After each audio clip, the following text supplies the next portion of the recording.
It has fascinated man since the dawn of civilization, visitors from outer space. Tonight, Bruce Arian tells us about an Athens man and his close encounter. Bruce? Kelly, John, Paul Brown is by any measure a pillar of the community. He's a lay minister, a businessman, husband, father, American Legion baseball coach. But one night in 1973, Paul Brown had an encounter that he'll never forget. Got the rally wheels, luggage rack on the back.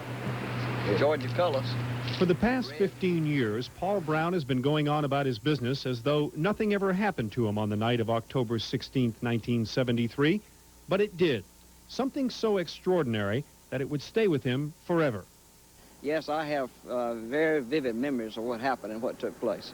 On that night, 15 years ago, Brown was driving home along this deserted stretch of Highway 29 near Athens. All of a sudden, everything seemed to light up around me, and I thought, well, that's strange. And I kind of looked up through the windshield, and I could see bright lights around me. When I realized that this thing was landing in front of me, I come to a screeching stop, and as I was stopping, my motor just died. Two subjects came out from, I don't know whether they came out of the side of the craft or from underneath it. I couldn't tell that. Started down the road toward me. So when I pulled the gun up beside the door, they turned around, did not run, and as they disappeared behind that bright light, I did not hear a door shut. Next thing I knew is the light went out. Paul Brown's encounter thrust him reluctantly into the national spotlight, something that he's still dealing with. From time to time, people will say, aren't you the one that saw the UFO or the unidentified flying object? With a skeptical air, do they say that? Yes. And while Brown has had to endure his share of skepticism, there are many experts who don't find this kind of story preposterous at all. Yes, I expect then whenever we'll find similar conditions in other solar systems, we'll probably find other beings not very different from us. My feeling is that there is life and intelligence elsewhere. However, the big question is that what UFOs are?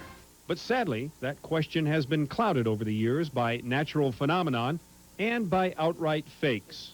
More analysis showed this is actually two hubcaps just glued together.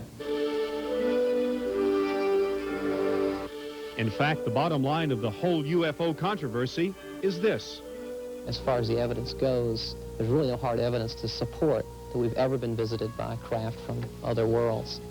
So, is that the end of it? Well, not by a long shot.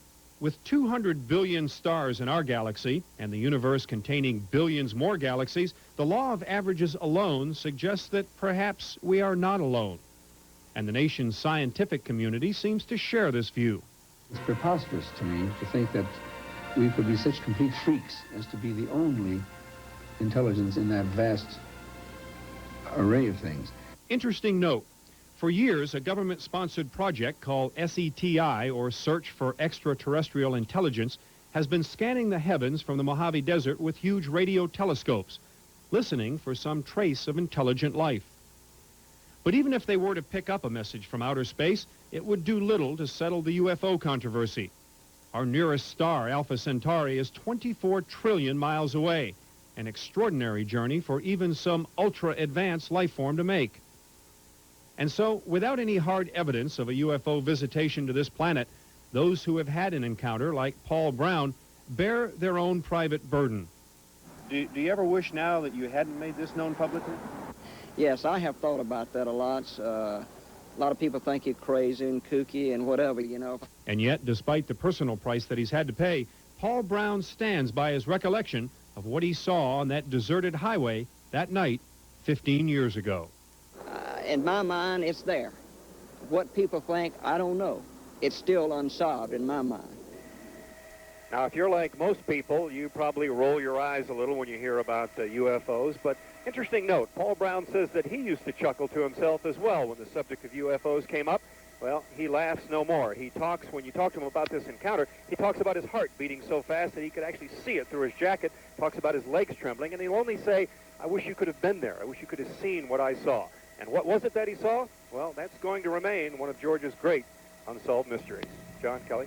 Bruce's experience sounds like something that was very similar to a scene in Close Encounters of the Third Kind. Was he consulted on that movie? It almost sounds like that, but I don't believe he was. It's just something that's been in his past, and I don't believe he was in that particular case, no. All right. Thanks, Bruce. Bruce Arian.